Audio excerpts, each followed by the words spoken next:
What if you couldn't die? What if you never had to work a day in your life? What if any problem you could ever think of had pretty much already been solved? It kind of sounds like I'm describing a perfect world here, doesn't it? A true utopia. You're probably already thinking, yeah, that sounds great, but where's the catch? And I get it. There almost always is one, right? Almost every utopia in modern fiction turns out, somehow, to be a dystopia. A world that appears free of any disease and crime actually turns out to be more of a eugenics program, selecting, breeding, and suppressing its populace for the sake of sameness. A post-scarcity capitalist paradise where everyone is happy all the time turns out, actually, to be a world where you don't have a choice but to be happy, even if it means being hooked on happiness chemicals 24/7. You know the trope. But what if we just let there be a utopia? Didn't try to undermine it with some sinister catch. How would you write a story like that? In a perfect world, where's the conflict? I know of exactly one story that really tackles this idea well. It's called 17776, and it's about a future so perfect, so free from all pain or trouble, that, surprisingly, people really start to miss those things. As it turns out, an eternity of boredom can be almost as scary as death.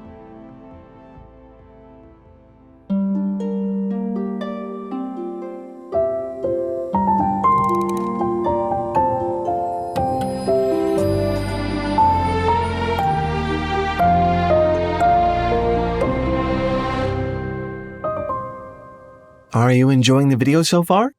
I hope so. We release one of these pretty much every week, which means that, after this one, you'll have to wait at least another 7 days for your next Foundry fix. Although, technically, you don't really have to. We've actually made a ton of stuff that isn't up here on YouTube, like this video about the morphology of angels and why artists always give them wings, or this one about artificial life as a magic system. We even made a whole original series called Worldsmiths about our favorite authors and the unique landscapes of their minds. And hey, if you just don't want to wait for next week's YouTube video, the truth is, it's actually already out. That's right. You can watch it right now, ad-free, along with everything else I just mentioned, over on our streaming platform, Nebula. Visit go.nebula.tv/Talefoundry to sign up for just $2.50 a month. It's honestly one of the cheapest and best ways to support the show. Thanks so much to everyone who checks it out. 17776 is a weird story. It was originally published back in July 2017 on the sports website sbnation.com by the site's creative director, John Boyce. SB Nation is, by the way, an actual sports website that covers, real sports stuff, like news and analysis and statistics.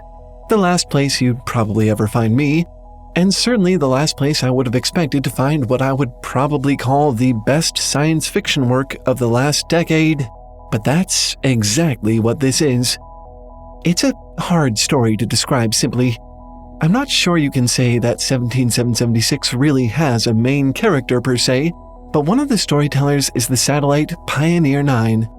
Yes, I do mean the real-life space probe that was launched by NASA back in 1968. After thousands of years incommunicado, it spontaneously developed consciousness and now has quite a long time ahead of it to think about things. It spends a lot of this time chatting with its little sister probe, Pioneer 10, as well as the Jupiter Icy Moons Explorer, also known as JUICE. Again, real, actual space probes hurtling through space somewhere far, far away at this very moment. The story is basically just them trying to entertain themselves forever. Through chat logs, calendar pages, video clips, diagrams, old newspaper clippings, and a lot of Google Earth animations, we watch the three discuss the state of humanity and the future they've emerged into after about 15,000 years. That's right, 17776 is the calendar year this is all happening. And things have changed. Since 2026, humans have been mysteriously immune to aging and natural death. They also can't reproduce anymore. In the time since this mysterious change, they've developed and deployed nanotechnology which prevents any injury whatsoever, making the race functionally immortal. In this story, mankind's ageless dream has been achieved. A post-scarcity society where illness, war, poverty, and death are all things of the past. It is a true utopia, and we're looking at it from the outside. Curiously, what we discover is that, in a world without problems, there is still conflict. No one ever discovers that the nanos are secretly mind-controlling them. There's no shadow cabal of aliens conducting a thousands of years long experiment on the species. Humanity really has found its way to a problemless existence, and found it boring. Each human wakes up every day and faces an existence that will never end. By this point, humans have explored space and found it empty and uninteresting. They've disproved the idea that the sun is going to burn out, so there's really nothing to dread. In any given city, there's a handful of people who have been the President of the United States. These humans have a perfect world so completely within their grasp that they put up with fixable inconveniences like standing in lines just so everything isn't so mind-numbingly easy. What do you do if you find out you're going to live forever? You're never going to live on another world. You're never going to see heaven or hell, and you're never going to be a cyborg with laser cannons for arms and shit? Juice asks Nine at one point in the story in an attempt to explain this phenomenon. Your finished form is the one who mows the lawn. That's a pretty hard fate to resign yourself to. If these humans haven't achieved everything they ever wanted to, they know with an inescapable certainty that someday they will. There's nothing they can do about it. Thanks to the nanos, they can't even kill themselves. There is nothing to look forward to. There is nowhere to go from here. There is only this, forever. The conflict in 17776 is stagnation. Early on in the series, a curious fact becomes evident. Despite this ostensibly being a world 15,000 years in the future, the culture is almost identical to our own 21st century American one. Why? The mechanism of cultural change, Ten explains at one point, is largely generational. Without children being born, there are no restless young people looking to change the world. Instead, humans have become complacent. The same way your grandparents might prefer their old microwave from the 70s to buying a newer one that is objectively superior in every way. Humans are creatures of habit, and the ones in this story are no exception. They grew up in a world like this, and they keep its trappings far past the point of any usefulness. The story is full of bizarre little examples of this. One woman realizes she's moved into the exact same apartment she lived in a few thousand years earlier, and she's unknowingly arranged all her furniture in the exact same way. Someone goes through the Burger King drive-thru and orders not only food, but also $20, which the worker hands over alongside the meal. Then the customer pays $7.73 out of that money for the food. Why even bother using money anymore if it's so unnecessary that strangers just give it away for free? I mean, I guess the answer is that it's familiar. It's how the world works, even if it really isn't anymore. In the story, all of human society seems to be based upon the comfort of routine, simply because, now that time is no longer a finite resource, mystery is. At some point, with eternity laid out before them, isn't it inevitable that they'll know everything there is to know, see everything there is to see, do everything there is to do? They face a future where they might someday know every inch of the earth and its inhabitants as intimately as you know your bedroom. So, they have to ration uncertainty and excitement, drip-feed it, simply because they're afraid of running out. This is especially difficult for older humans, the ones who are near the end of their lives when the mysterious immortality moment happened, who had already watched most of their loved ones pass away and made peace with their own impending death, only to have that peace ripped away from them in a strange and wonderful miracle, a miracle many of their family members and friends were just a little too late to experience. Is this starting to sound a little less like a utopia to you? You're not the only one.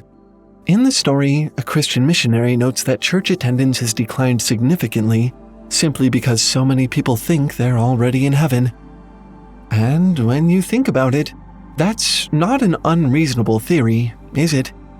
But he says he himself isn't so sure.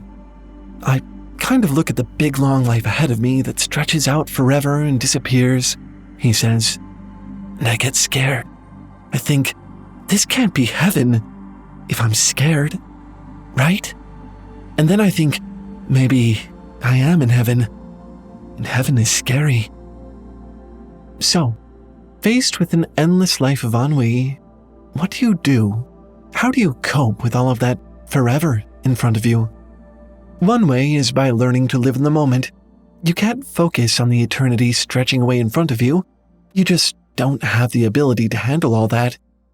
And while it's inevitable that you will run out of big, epic stories, as long as there are creatures on Earth, there will always be an endless supply of little ones. Once you get past the big setup, the drastic changes to the species, the sentient space probes, the 15,000-year time gap, you find that those tiny moments are what 17776 is really about. It's full of all these wonderful little stories. A cave in Kentucky where robbers supposedly once hid treasure, a building in Nebraska made entirely out of sidewalk concrete, a man who had his name changed by a typo thousands of years ago and couldn't be bothered to fix it. These are the stories that modern-day residents of Earth often gloss over and overlook. Time is too limited. You want your experience to matter. You strive to find the big moments in the little window you've been afforded. But when that's not an issue, when time is no longer a finite resource, these little moments are, according to the story, the most important ones, the ones that truly make life worth living. I wonder if there's a single place in the whole world that's never had a story, a woman muses at one point. I bet not. I bet every little square of it, every place you stomp your foot, that's where something happened. Something wild, maybe something nobody knows about, but something. You run and run and run and keep turning pages and none of them are empty. They're all full of stories. There's nowhere left to write. Discovering those stories becomes one of the main ways humans, and these 3 space probes keeping watch over them from the emptiness of space, cope. The other way is by playing football. This story is actually known by 2 names, 17776, or What Football Will Look Like in the Future. But let's be honest, if I'd opened with that, would you have really given it a chance? I almost didn't read this story because sports, not exactly my wheelhouse, as you can probably imagine. With the erasure of all social ills, the only challenges that remain to humanity in the story are the ones invented, specifically, by humans, for humans. That is to say, games. There are actually a lot of games in 17776 and its sequels. One person even focuses on playing little LCD sports games from the 1990s, taking 200 or 300 years to completely master each one before moving on to the next. For our 3 satellites, it's the ageless game of American football. In the 15,000 years since humans stopped dying, the sport as we know it has bloated and morphed into something almost completely unrecognizable. Playing fields are thousands of miles long. The first game we're introduced to boasts the entire state of Nebraska as the field, with the end zones, the areas where each team makes the touchdowns to score, being Wyoming and Iowa. One game, running from the Canadian border to the Mexican border, has stalled at the bottom of a canyon in Arizona for almost 13,000 years. Neither team can scale the near vertical cliffs, and they can't go around them without going out of bounds and losing the game. So there they are, at the bottom of the canyon, stuck indefinitely, but unwilling to surrender. A game in Denver had a clever Steelers player successfully argue that the rules allowed each team to actually own part of the field. It's now divided into 58 disparate territories, each with a different owner. Nothing ever really happens in the game anymore, but people still occasionally pop into the stands to watch for a bit, thanks to Mile High Stadium's generous re-entry policy. Without having to worry about expense, practicality, or the physical constraints of the human body, game designers and players have truly let their imaginations run wild. This is the highlight of life in 17776, but it's even more than that too. It might be the purpose of life in 17776. Humans, 10 says, are creatures of play. They will remain creatures of play until the end of time. When you read 17776, it is unavoidably about football, but only because it's also about moments, about finding ways to create moments, about the human need to be challenged and to surmount those challenges, about the stories that live inside of those triumphs and failures, about the stories that are told even when there is no challenge to confront, about how if you take away every single obstacle that challenges a human being, they will simply invent their own. This is a story about football, and it's a story about humanity, but it is not a story about winning. It doesn't matter in the end whether your team comes out with more points. It doesn't matter if mankind solves every problem and unlocks the secrets of immortality and abundance and peace. What matters is that the game is worth playing. And I'm afraid that's all for this week. Our next video will be coming out in a week from now, so I'll see you then. Unless, of course, you don't want to wait. We've actually made a ton of stuff that isn't up here on YouTube, like this video about the morphology of angels and why artists always give them wings, or this one about artificial life as a magic system. We even made a whole original series called Worldsmiths about our favorite authors and the unique landscapes of their minds. And, of course, if you just don't want to wait, next week's YouTube video is actually already out and ready to be watched. That's right. You can watch it right now, ad-free, along with everything else I just mentioned, over on our streaming platform, Nebula. YouTube is kind of a crazy place to make content. Don't get me wrong, I'm happy to have this platform, but you have to be so careful about your topic choices, your packaging, what you include in your videos. You just start to feel like you're walking on eggshells. Nebula doesn't have any of those concerns. It's an entirely different environment, devoid of all the weird YouTube cynicism. The entire platform was built by creators for creators. Every time you watch a video there, a creator you love is getting paid, and far more than they would ever get paid on YouTube. And on top of that, Nebula even helps its creators to fund incredible original content. You know, like our series, Worldsmiths. And we're not the only ones who have been busy over there. So many other amazing creators have started creating and sharing their own unique stuff on Nebula, like our friend Frankie from the channel A Bit Frank, or Tim from the channel Hello Future Me. Heck, there's even a high-production, independently run sci-fi audio drama over there called The Sojourn, which is just so good. I've been listening to it while working lately and loving every second of it. Nebula is just a really unique, fun, fresh environment. It kind of makes watching videos on the internet fun again. Speaking of which, here's the really fun part. Nebula is already cheaper than almost any other streaming platform on the internet. Like $2.50 per month. That cheap. All you have to do to get started is click the link in the description or go to go.nebula.tv/TaleFoundry and sign up for 1 year. That's it. Frankly, I'm not quite sure how they can afford to do all this, but I'm definitely not complaining. Seriously, take advantage of this offer while it's still going. I don't think any better one exists in the world of streaming. Anyway, that's all for this one. Thanks for watching and keep making stuff up. I'll see you next week. Bye!